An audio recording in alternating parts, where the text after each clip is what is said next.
Hey everyone, Ryan Young, Kjj Jiu-Jitsu. I hope you're doing well. We're almost near year end 2024. And as you can kind of tell, if you've listened to videos in the past, I'm a little stuffed up right now. Cold's been going around, so be sure to keep warm. Actually, I think I caught it back in California, but anyway, whatever. So here I am. I'm just sitting here, just thinking I'm talk to you guys. And let's talk about culture of academies today. And what do you mean by the culture? You know, I keep getting told that people love the culture of Kjj Jiu-Jitsu. And, you know, but I guess it's because they see a difference between schools they might have been at and Kjj Jiu-Jitsu, of course. And I'm not saying it to really tout Kjj Jiu-Jitsu. That's what this channel's about, right? What I'm really trying to do is get you, the consumer, to think about that whenever you're considering joining an academy. So I'll give you an example. A friend of ours who's been training 20 plus years and trained at several academies came up and told me twice that he really likes the culture of Kjj Jiu-Jitsu. So what's an idea of the culture? It really comes down to, for us, we take our lead from Master Dave Kama. And when I opened our Texas campus, as well as our Austin campus that we no longer have, I just went off of the blueprint that Dave gave to me. And one of the things that he is about is, if you're his student, you're now part of his extended family, and that he gives you all the benefits that Hickson gave to him. It's, of course, you know, you got to run your academy as a business, because without running it as a business, you don't have the resources you need to pay your rent, to pay your instructors, to buy merchandise, to clean the place and the electricity, all that kind of stuff I've talked about in past videos about if you want to run your own academy, things you got to look out for. But past that, what do we do? Well, I teach everyone like they're my family member. I genuinely want all my students to do well. There's not a one that I wish that they would leave. And that's another thing too. I make sure, or I try to make sure, that everybody understands what's expected, and then it's up to them to either stay or leave. Because our culture is so valuable to us, I don't really permit us to have members that don't really blend in with what's going on. Now, does that mean that it's such a high bar that only a few select people can really enjoy the benefits of Kjj Jiu-Jitsu and still blend in as part of the culture? Absolutely not. There are a lot of things that we just don't do. For instance, I don't care what your politics are. I don't care what your religion is. I don't care what color your skin is. The only things we really care about in our school with regard to stuff like that is the school has to be clean, right? Clean the mats. And the mats are cleaned several times a day. Also, if we're going to clean the mats and we're going to spend all the time cleaning the mats, then we want our members to be clean too. And believe it or not, you kind of have to tell members that they need to wash their gis every single time. And when your gi smells bad, you have to get rid of it, right? People like to say, well, you know, you can wash it in vinegar and all that. And maybe you can do it once. But once the gi gets past that certain age to where it's not really gonna ever not smell, right? You put it on, and as soon as you start moving a little bit, you exercise a little bit, your body temperature starts to rise, then the gi starts to rise in temperature, and then it smells, right? So that's no bueno, right? So one thing you can rest assured of when you come to Kjj Jiu-Jitsu is that no one will smell all the time. If they do smell, then you let me know. I will go and talk to them and figure something out as far as, you know, having them get a new gi. Another thing is, we really try to be that type of person that's there for our members. I'll give you an example. One person who recently spent some time in the hospital caught a bacterial infection, and it laid him up, put him in the hospital. So many of us went to go and visit him and hang out at the hotel room. Some of the people put together a gift basket People bringing him food and drinks, like, coffee, tea, whatever stuff he likes, just to make the experience of being in the hospital less painful and less lonely. Of course, his wife was there, but when I went there were at least maybe 5 other people that were there when I got there. And then I walked in with another member of ours who just happened to be there at the same time I was. But, people made an effort to go and hang out. What's another one? We have kids that do outside sports, outside from Jiu-Jitsu. They're members, but they may play football, they may wrestle, whatever. And we have instructors that try to be there to support them and watch them play, right? How many other schools do that, right? I would say not that many. What's another thing? Well, we have 4 get-togethers every year that are always scheduled. We don't ever miss them. We did miss one during COVID, but that was only because we couldn't get crawfish. Yep. Speaking of which, that's our annual crawfish boil, which happens between April and May during crawfish season. It's not anything, none of these events are mandatory. It's always, hey, you want to come. We don't do adult only events. A lot of people will. We choose not to, or I choose for us not to. And the reason is because what if the member's a child? So then that means that the member who's a child cannot come to an event that Kjj Jiu-Jitsu people are doing? No, that's ludicrous, right? But especially if their parent is not a member. But I guess since they're paying for it, I guess it kind of makes them a member. See, I don't want to have to deal with that. So when we have our events, bring the whole family. Everybody's welcome to come, and everybody we want to come. And crawfish boil, we do an after summer party. We do our Thanksgiving basket drive, which many of you know about. It's an effort that we've put together. We've done it 11 years now here in Texas. We did it once in California. But it brings together a lot of our members. In fact, most of our members and their families participate in one way or another. And then the last is our Christmas party. And some people will go to Christmas parties at both locations. So they're not on the same day. So when I go to the Christmas party in California, I get to catch up and meet face to face a lot of the members that I've signed up. Any of you who sign up at Kjj Jiu-Jitsu, you come through me, whether you go to our California campus or the Texas campus. So when I go to California, I've probably been there about 4 times this year. I get to meet everybody face to face. It's like, hey, it's good to put a name to the face, or a face to the name, right? And another thing is, we always try to help each other. We've got teachers who are always trying to help our students who are not as proficient. Nobody really gripes about having to give up some of their training time to go help somebody, which you really shouldn't anyway, because it's a benefit for everyone. Even when you're helping someone, you're learning. You may not be getting maybe stress reps, but you're getting reps nonetheless, right? So that's another thing that we do. And that's stuff that we do all the time, every day, without even thinking about it. So I don't know what the big deal is. But one thing I do know is that a lot of schools, the members just go in, they train, they do their class, and they leave.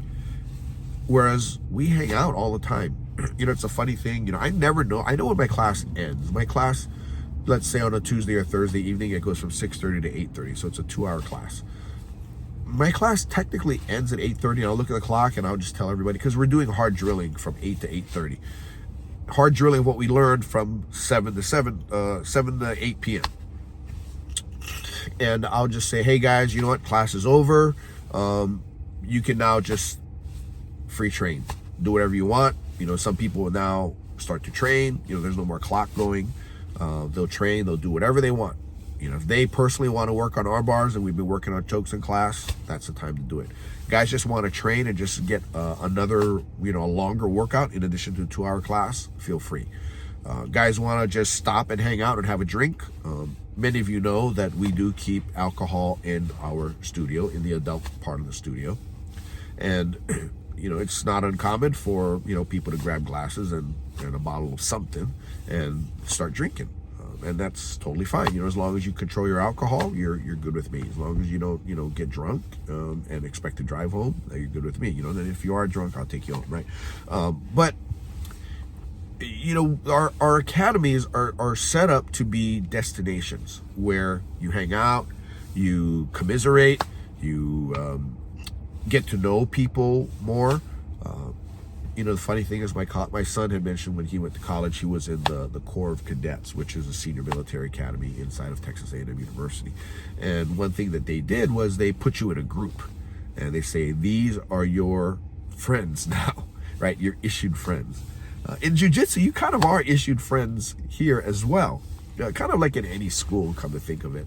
But more so in our school, because I make sure to introduce everybody to everybody, and where I can, I'll just kind of sit. Let's say I'm sitting down with a new person and they're not sparring, but they're sitting down next to me while everybody is sparring, and I'll just start talking randomly. Okay, that's let's say John, right? Just some guy named John. He's an engineer over there. That's Jonathan, and he's an IT guy.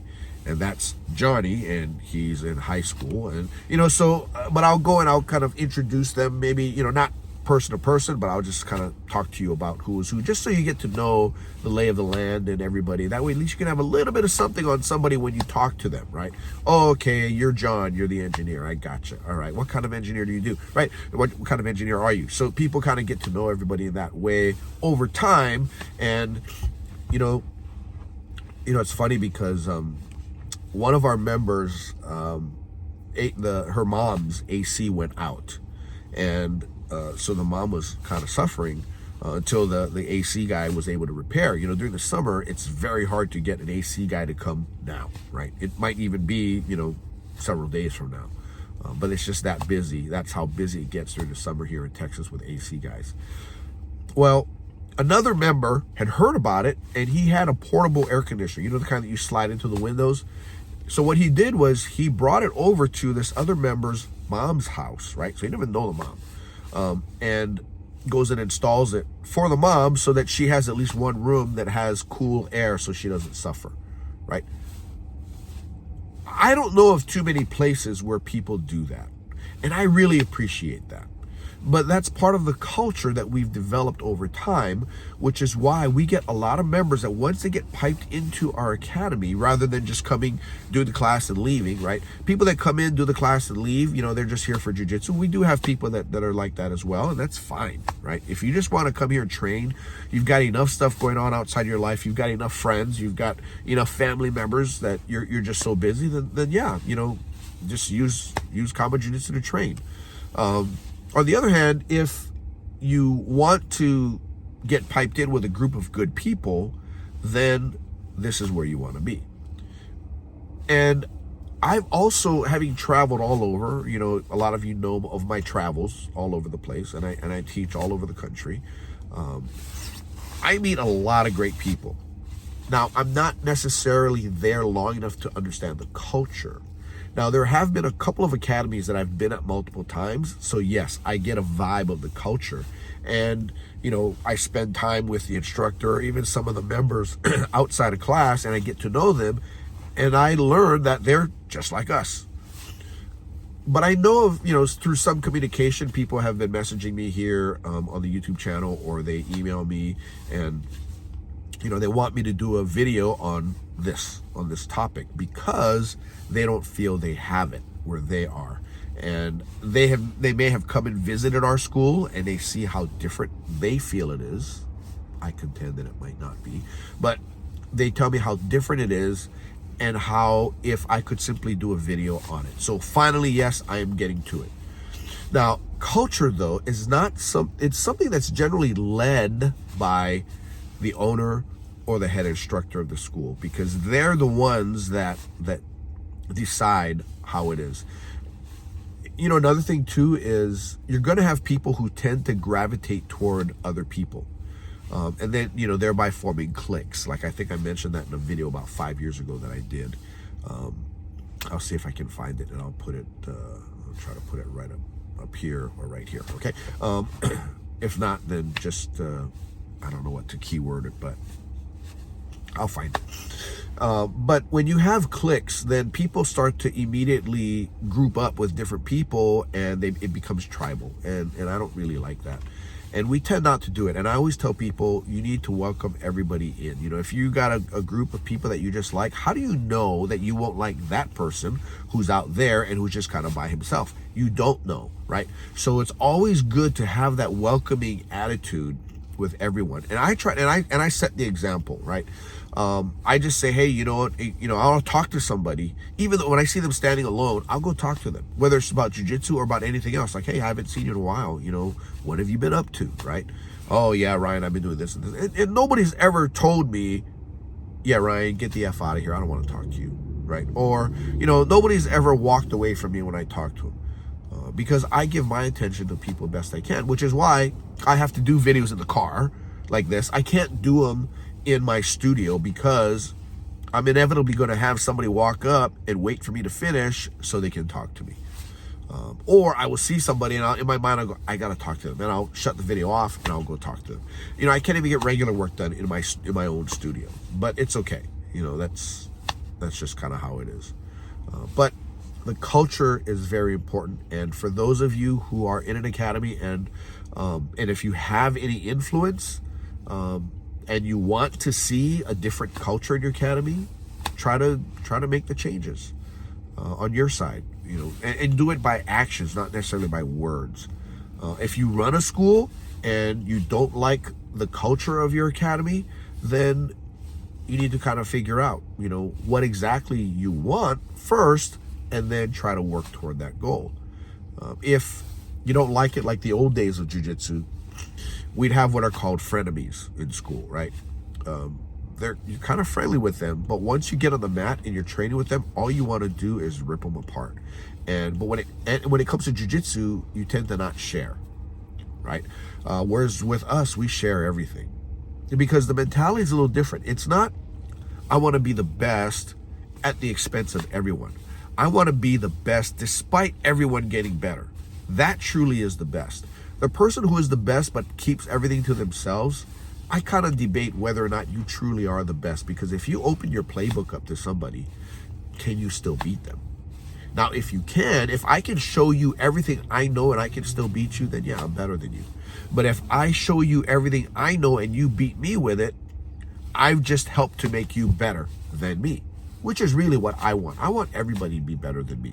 Everybody that I teach, I'm essentially raising you in jiu-jitsu to become better than me. Because if I'm not raising you to become better than me, then what good am I as an instructor?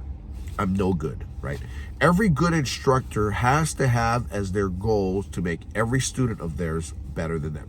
Now, you're not going to be able to, but you need to try. Well, that's the culture that I and Dave have in our academy. So as a result, you don't have any frenemies anymore, because nobody is your friend off the mat and your enemy, friend off of the mat, and your friend and your enemy on the mat, right? They're not always trying to gun for you. They're not learning secret things and trying to use it on you to beat you with it and go, ha, I got one on you now, right? That sucks, right? That type of attitude. But really, the more that you give of yourself, the more you will receive the types of things that you're giving out. If you give out nothing, you receive nothing. Anyway, I hope those little details were maybe a missing piece of your puzzle that will get your school to progress to the culture that you want. And if it's not, and if you can't help it, then maybe you're looking for a change. And sometimes that's a really good reason to make a change. It's because you just feel more comfortable in an environment that has a little different culture, a culture that seems to work more with your temperament, your mentality, and just making you feel better and more complete in your jiu-jitsu training. Well, that's all I got for you this time. Come see us on our website, commonjiu-jitsu.com. If you want to learn our stuff online, you can sign up for that. You can sign up for our online programs. If you want to, you're obviously seeing us on YouTube. You can see us on Instagram. You can also find us on Facebook. Anyway, that's all I got for you. Take care. Oh, and one thing, if you wanted private coaching, you can feel free to reach out to me at my Clarity link. Clarity link clarity.fm/Ryan Young, right? And the link should be in the notes below. And what was that one more thing? Oh, well, senior moment here. I'll talk to you guys later. Happy training. Bye now.